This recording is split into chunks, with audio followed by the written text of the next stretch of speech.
안녕하세요. 인사이트 주식 채널의 아이입니다. 오늘 이제 두산인프라코어 매각, 인적 분할 및 합병 관련돼서 제가 한번 총정리를 하도록 하겠습니다. 두산인프라코어 주주 측면에서 어떻고, 두산중공업 주주님들에게는 어떻고, 두산 바켓 주주님들에게는 어떤지에 대해서 하나하나 세부적으로 다 짚어드리도록 하겠습니다.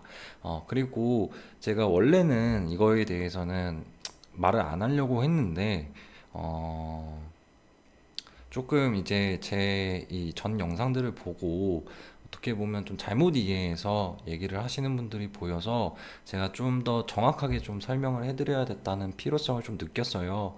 그래서 오늘 영상 제작하니까 한번 꼭 좀 보시고 한번 그 논리나 이런 것들을 한번 체크해 보시면서 투자함에 있어서 참고해 주시면 좋을 것 같습니다. 본 영상은 매각, 매수와 매도를 유도하는 목적이 아님을 다시 한번 명시해 드립니다. 그래서 한번 보도록 할게요. 두산인프라코어 매각을 하죠. 그래서 이미 12월 10일 우선 협상자 선정을 하였고요. 현대중공업 지주로서 우선 협상자를 선정을 하였죠. 그래서 주식 매매 계약 체결을 하는 공시를 띄웠는데요. 주식 매매 계약 체결 이전에 인적 분할 및 합병을 진행을 한다. 그리고 주식 매매 계약 체결은 1월 31일 날 예정돼 있으므로 까지입니다. 까지. 1월 31일까지로 예정이 되어 있다. 그래서 인적 분할 및 합병 진행은 이보다 좀 더 빠른 시기에 진행될 가능성이 높다. 라고 제가 이제 얘기를 드렸었고요. 그래서 전에 한번 두산 엔진이 이런 똑같은 방식으로 인적 분할 및 합병을 진행을 하였죠. 그럼 두산 엔진 같은 경우에는 어떻게 진행되었을까요? 2018년 2월 26일 매각 우선 협상자 선정을 한 다음 공시를 했습니다. 2월 26일에. 그리고 나서 분할 및 합병에 대한 공시는 2주 뒤에 공시를 했어요. 즉 두산 인프라코어 같은 경우에는 그러면 우선 협상자 선정을 12월 10일 날 했으니까 비슷한 논리로 비슷하게 진행됐던 두산엔진을 보았을 때 2주 뒤인 12월 24일 날 진행된 공시를 할 가능성이 높다라고 보고 있었는데요. 이 분할 및 합병에 대한 공시가 어쨌든 전에 그렇게 진행이 되었지만 딱 2주 뒤에 나올 것이라고는 보장하지 못합니다. 하지만 어느 정도는 지금 시기가 임박했다라고는 보는 거죠. 전에 그렇게 진행을 했으니까. 그래서 인적 분할 및 합병에 대한 공시가 시기적으로 좀 임박했다. 두산인프라코어 인적 분할 및 합병에 대한 공시가 시기적으로 좀 임박했다. 그래서 12월 24일 내지 내년 1월 7일 정도, 즉 우선 협상자 선정 이후 2주 내지 4주 정도로 보고 있다라고 생각을 하고 있습니다. 그렇다면 두산인프라코어의 인적 분할은 어떻게 진행되는가에 대해서는 제가 많이 설명을 드렸으니까 간단하게 요약해서 넘어가도록 할게요. 일단 기본적으로 사업회사와 투자회사로 나뉘죠. 사업회사는 두산인프라코어 본체고요. 투자회사는 두산 바켓 지분 51%입니다. 그래서 인적 분할할 때 가장 우리들이 중요하게 볼 부분은 분할 비율 산정이다. 주주 입장이 아닌 두산 경영진 입장에서 어쨌든 이 분할 비율 산정을 하는 거는 두산 경영진이니까 두산 경영진 입장에서는 어떤 쪽이 유리할까 보면 이 투자회사 쪽 분할 비율을 낮게 산정해야지 유리하다. 왜냐? 투자회사 쪽 분할 비율을 낮게 잡아야지 이 투자회사를 두산중공업에 합병하면서 두산중공업의 신주를 이 투자회사, 즉 기존 두산인프라코어 주주들에게 적게 내줄 수 있기 때문이다. 합병을 하게 되면 두산중공업에 신주 발행을 해서 그 신주를 두산인프라코어 기존 주주들에게 줘야 되거든요. 그래서 그 분할 비율을 낮게 잡아야 적게 준다는 거예요. 합병할 때. 그래서 같은 논리로 그러한 논리로 현재 두산 바켓의 주가도 수급 쪽으로 좀 누르고 있다. 이 분할 비율을 산정하기 있어서 분할 비율 쪽 투자회사 쪽인 즉 두산 바켓 지분 51% 부분을 낮게 잡으려면 이러한 주가를 좀 수급 쪽으로 누르고 있다라고 보고 있는 겁니다. 기간이 한 달간의 매도를 계속 지속적인 매도를 보이고 있고 특히나 연기금이 지속적으로 매도를 보이고 있다는 측면에서 이러한 생각이 들게 된 거고요. 특히나 연기금 같은 경우에는 두산중공업 측에 좀 호의적으로 두산 측에 좀 호의적으로 주가 매수나 매도를 하고 있다는 것도 알고 있을 겁니다. 그래서 그런 부분들을 봤었고 이제 정리를 했고요. 분할 비율 산정 이런 논리를 정리했고요. 그 다음에 볼 부분은 합병입니다. 제가 전에 영상까지는 이제 말씀드렸던 부분이고 이 합병에 대한 부분은 말씀을 안 드렸는데 일단 기본적으로 인적 분할과 합병은 동시에 진행됩니다. 그래서 인적 분할 비율이 중요한 만큼 이 합병 비율도 중요한데요.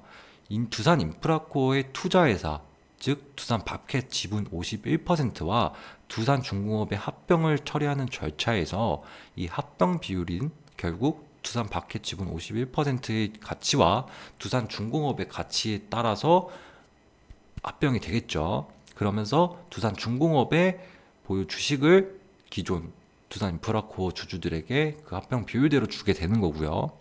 그렇다면 두산 경영진 입장에서는 이 분할 합병 비율 역시 낮추는 게 좋겠죠. 그러려면 두산 중공업의 주가는 올리고 두산 바켓의 주가는 내려야 이 합병 비율 산정에 있어서 유리합니다. 이해하셨나요, 여러분들? 그래서 그러니까 제가 어떤 분이 이제 이런 부분 얘기를 하시는 걸 봤어요. 근데 이제 이 부분은 맞는 말이긴 한데 시기적으로 굉장히 좀 위험하다라고 말씀드리고 싶습니다. 왜냐하면 두산중공업의 주가를 올리려고 하고 두산 바켓의 주가를 내리려고 하는 거는 맞아요. 근데 이게 언제까지냐는 게 중요하거든요. 여러분들은 언제까지 그게 진행될 거라고 생각하세요? 합병이 진행되고 뭐 매각이 완료되면 일단 기본적으로 이걸 알려면 이 분할 합병 비율 기준가액에 대한 산정일이 언제까지인가를 알아야 되거든요. 근데 합병 비율 기준가액 산정일이 분할 합병 공시일 이전까지예요. 전날까지예요. 즉 분할 합병이 공시된 전날 기준으로 해서 이 합병 비율을 정한다는 거예요. 그렇다는 말은 지금 제가 분할 합병 공시일을 대략적으로 다음 주나 다다음 주로 보고 있잖아요. 그렇다는 말은 이게 당장에 내일 이게 공시가 뜰 수도 있는 겁니다. 그런 상황에서 지금 현재 두산중공업의 주가는 올리고 두산 바켓의 주가는 내릴 거니까 두산중공업을 매수하고 두산 바켓을 판다는 그 전략을 취한다면 위험하다라고 보는 거죠. 이해하셨나요, 여러분들? 그래서 이거는 이제 전에 두산 엔진에 대한 분할 합병에 대한 공시에 대해서 합병가액 산정에 대한 얘기가 나오는 건데요. 공시 내용을 따왔습니다. 그래서 두산중공업 기준 시가는 분할 합병을 위한 이사의 결의일, 즉 공시일, 이사의 결의일, 공시일과 분할 합병 계약을 체결한 날 중 앞서는 날의 전일을 기산일로 한 이제 3월 11일을 기산일로 해서 1개월간의 거래량 가중산술평균 종가, 최근 일주일간의 거래량 가중산술평균 종가, 최근 일의 종가를 산술평균한 가액으로 산정한다 라고 보면 됩니다. 그래서 이제 여러분들 어느 정도 이해하셨을 거라 보고 넘어가도록 하겠습니다. 그러면 과거에는 어떻게 진행됐을까? 두산 엔진 같은 경우에 어떠한 식의 주가 흐름을 보였는가? 라고 한번 보면요. 현재는 지금 HSD 엔진이거든요.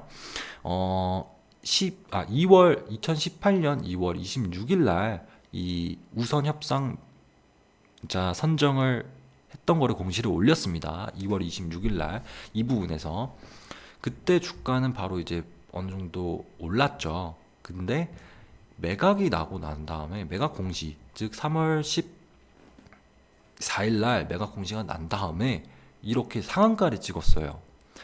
이게 좀 웃겼던 게 우선 협상자 선정이 되고 나서 매각이 될 거는 어느 정도 시장에서 기대 심리를 반영했다고 보고 이때 떨어지면서 주주들이 좀 겁먹고 파란 분들이 있었을 거예요. 이때 조정이 오면서. 근데 공시가 뜨자 상한가까지 찍었어요.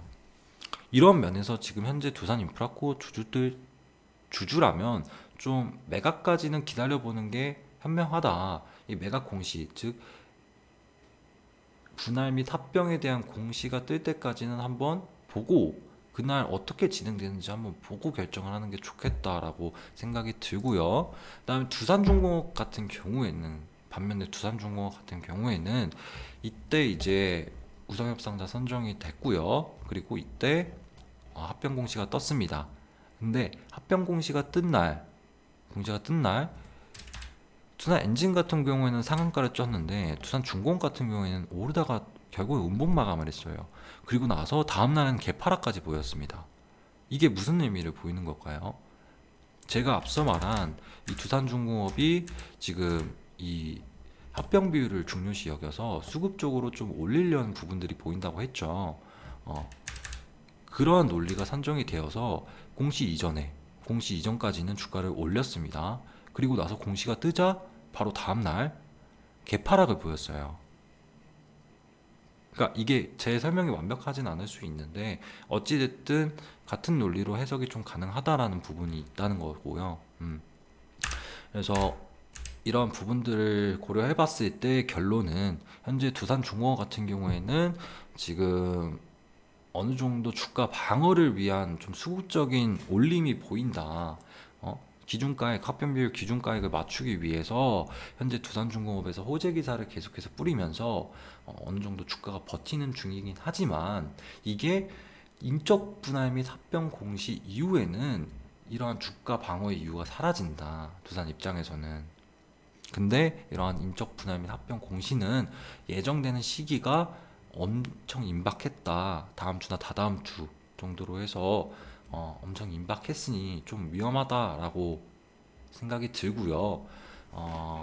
그와 더불어서 지금 유중 물량까지 어느 정도 있기 때문에 그런 부분들까지 고려하면 더 위험하다고 생각이 듭니다. 일단 두산중공업 주주분들에게는 죄송하지만 제가 이렇게 생각하는데 아니라고 얘기할 필요는 없는 것 같아요. 위험한 건 위험하다라고 말씀드리는 것도 어떻게 보면 오히려 더 도움이 될 수 있기 때문에 일단은 그렇게 생각이 듭니다. 그리고 두산 인프라코어 측 주주분들이라면 두산 엔진이랑 비슷한 흐름을 좀 보일 것이라고 생각이 들기 때문에 오히려 좀 더 좋다, 기다려 볼 만하다라고 생각이 듭니다. 그러면 마지막으로 두산 바켓 같은 경우에는 이 지금 현재 분할 및 합병 비율 산정을 위해서 수급적으로 많이 눌려 있죠. 눌려 있고 그리고 지금 이 인적 분할 및 합병이 진행이 되면 공시가 뜨고 나면 이게 이제 두산중공업 체제 아래에서 이제 진행이 되는 거거든요. 두산중공업, 두산인프라코어, 두산바켓이 이런 체제였어서 두산바켓이 현금 배당을 해도 두산인프라코어한테 현금이 들어가는 구도였어요. 근데 이게 두산중공업 바로 밑으로 들어가면서 두산바켓이 현금 배당을 하면 두산중공업한테 바로 들어가게 되거든요. 그러면 얘네가 더 세게 현금 배당을 할 가능성이 높다라는 거죠. 왜냐하면 두산 경영진 입장에서는 현재 두산중공업을 어떻게든 살리고 얘네 중점으로 해서 기업을 이끌어갈 생각이기 때문에 그러한 이끌어가면서 어느 정도 두산중공업이 자리를 잡을 때까지 캐시카우 역할을 할 기업이 두산바켓입니다. 그래서 두산바켓에 있는 돈은 계속해서 두산중공업 쪽으로 뿌릴 거예요. 근데 이게 전에도 말씀드렸다시피 두산중공업 주주분들이 현금 배당을 받는 게 아닙니다. 두산바켓 주주분들이 현금 배당을 받고 그런 논리로 두산바켓의 최대 주주인 두산중공업이 현금 배당을 받는다는 거예요. 그래서 지금 현재 연말 배당에도 꽤 크게 현금 배당을 할 가능성이 높다.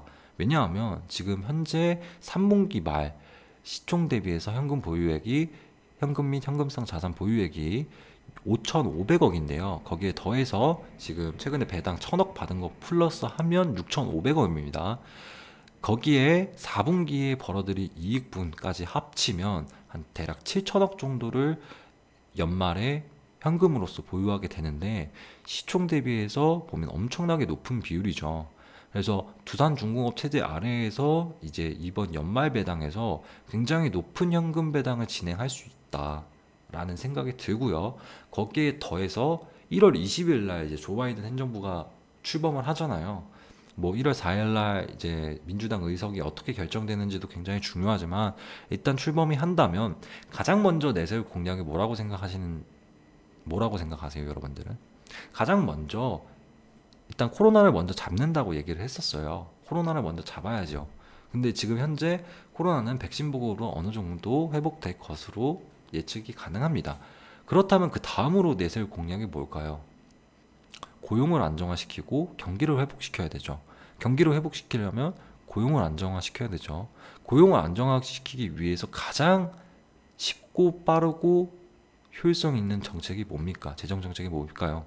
건설 인프라 구축이겠죠. 지금 바이든 행정부가 내세웠던 공약들을 기준으로 봤을 때 가장 먼저 내세울 수 있는 정책이 건설 인프라 쪽 정책이다 라고 예상을 하는 거고요. 지금까지 내세웠던 공약들, 정책들은 경기 회복이 아닌 이런 그 코로나로 인해 피해받은 사람들이 좀 더 시간을 버티게끔 인공호흡기를 달아다 준 거예요.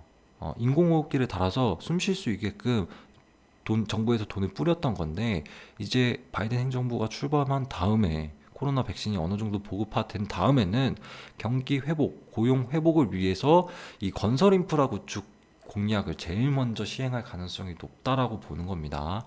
거기에 그런 배경으로 현재 두산마켓이 북미 시장의 소형 건설 기계 점유율이 70%니까 이런 수혜를 받을 가능성이 높다라는 측면에서 제가 말씀드리는 거고요. 다시 한번 말씀드리지만 제가 여러분들에게 이렇게 얘기를 하는 부분은 여러분들이 투자함에 있어서 어느 정도 참고하실 정도로만 생각하시면 되고요. 매수나 매도를 목적으로 하는 영상이 아님을 명시드립니다. 그래서 제가 이제 전에 전적 영상 보시면서 조금 헷갈렸거나 잘못 이해하셨던 분들은 다시 한번 좀 생각을 하셔서 이번 영상을 통해서 조금 생각을 정리해 보시면 좋을 것 같아서 이번 영상 올리게 됐습니다. 일단은 마지막으로 구독과 좋아요 한 번씩 눌러주시면 감사하겠습니다. 그리고 궁금한 점들이 있으면 댓글로 여러분들 질문 남겨주시면 제가 하나하나 다 댓글 남겨드리니까 댓글 편하게 남겨주시면 되겠습니다. 일단 오늘까지 여기까지 해서 영상 마무리 짓도록 할게요. 감사합니다.